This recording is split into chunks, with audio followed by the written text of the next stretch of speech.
Nicolás Fernández pregunta ¿qué opinás sobre las negociaciones de Theresa May para desvincularse de la Unión Europea? Bueno, todos los que leen el diario saben que esto está en una completa crisis, esta negociación para separarse de la Unión Europea, en una crisis extremadamente severa, entre otras cosas porque el capitalismo es una tendencia a una mayor integración económica, ¿cierto? Pero cuando quiere proseguir esa mayor integración económica, choca permanentemente con las rivalidades y la competencia entre capitalistas, rivalidades entre capitalistas y competencia entre capitalistas, que se transforma en rivalidades entre estados y competencia entre estados. Gran Bretaña, frente a la Unión Europea, aparecía defendiendo fundamentalmente lo que se llaman los intereses de la City, en el sentido de que Gran Bretaña ha perdido la preponderancia industrial que tuvo hace muchísimo tiempo y se ha convertido en una plaza financiera, la más importante del mundo, en materia internacional. La más importante del mundo en general es la norteamericana, porque tiene muchas transacciones internas de Estados Unidos, pero a nivel internacional es digamos la City de Londres. Pero en la City de Londres no domina el capital británico, sino el capital norteamericano. Entonces es un canal del capital norteamericano. ¿Cuál es el interés que tiene la City de Londres? Los comisionistas son británicos. Es decir que la famosa gran burguesía inglesa se ha transformado en una clase de comisionistas que intermedia entre los capitales de distintos lugares del mundo. Y en algún momento un ex ministro, que ya no es ministro, fantaseó con la posibilidad de convertirse en el gran comisionista entre China y el resto del mundo. Y Gran Bretaña fue la primera en abrir un mercado para negociar con el yuan, la moneda de China. Bueno, en preservación de estos intereses, ha chocado con la Unión Europea, que frente a la crisis mundial se ha visto obligada a disciplinar las finanzas. Por ejemplo, recientemente hizo un tratado que probablemente no tiene mucho vuelo, pero que es una indicación. ¿Cuál es?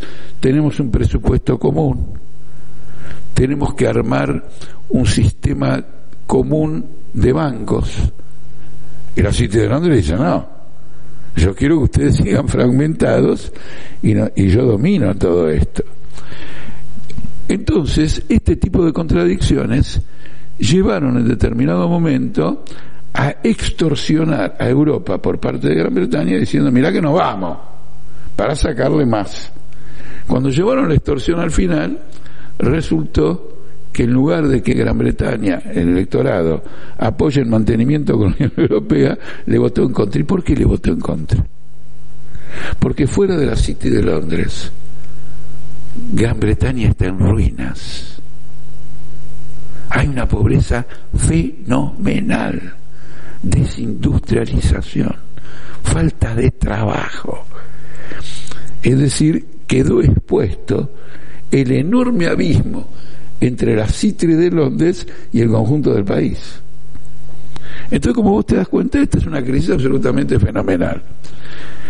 El intento de mantenerse con algunas ventajas en la Unión Europea, pero quedar afuera para tomar medidas autónomas, políticas que no fueran la Unión Europea, ha fracasado. Los europeos le dijeron, no, mira, si vos querés quedarte adentro, beneficiarte del mercado nuestro sin pagar aranceles, de tus exportaciones fenómenos, también tenés que aceptar la Corte de Justicia, las decisiones de la Comisión Europea.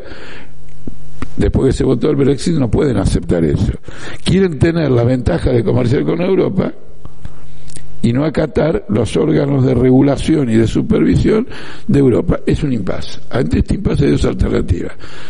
O deshacen el Brexit, llaman a un nuevo referéndum que dice no nos queremos quedar en la Unión Europea, o patean el tablero y rompen con la Unión Europea, lo cual significa que ya no tienen el acceso ese y además acumulan toda una serie de compromisos porque como eran parte de la Unión Europea se han comprometido a financiar el presupuesto de la Unión Europea, una serie de cosas.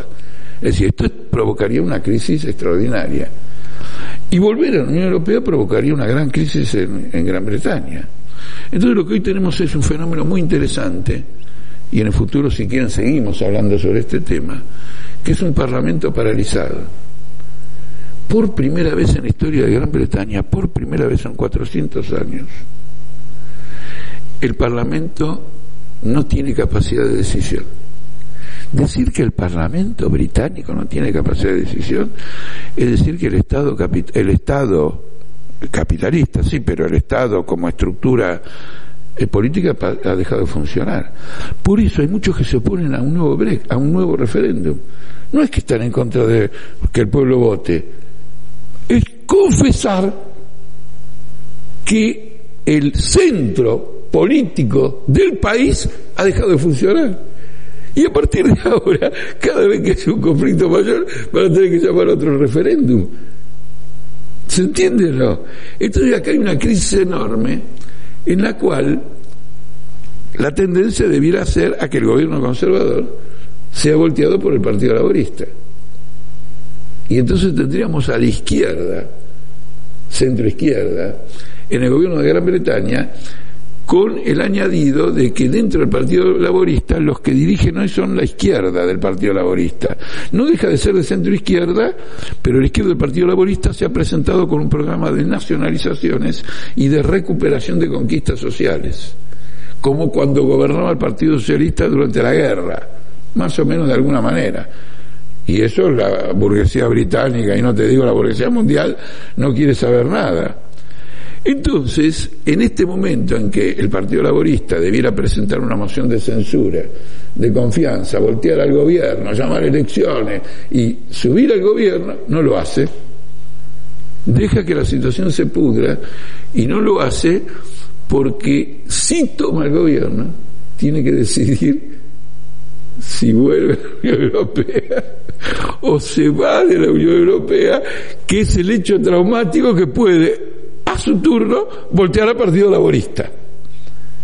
Por eso yo en un artículo escribí que si en lugar del Partido Laborista con Jeremy Corbyn estuviera el frente de izquierda en Gran Bretaña, la voltea la Thatcher, va al gobierno y convoca un congreso de trabajadores de Gran Bretaña y de toda Europea diciendo cómo queremos que sea nuestra unidad, y supera la unidad agotada del capitalismo y abre la perspectiva de una unidad socialista de Europa.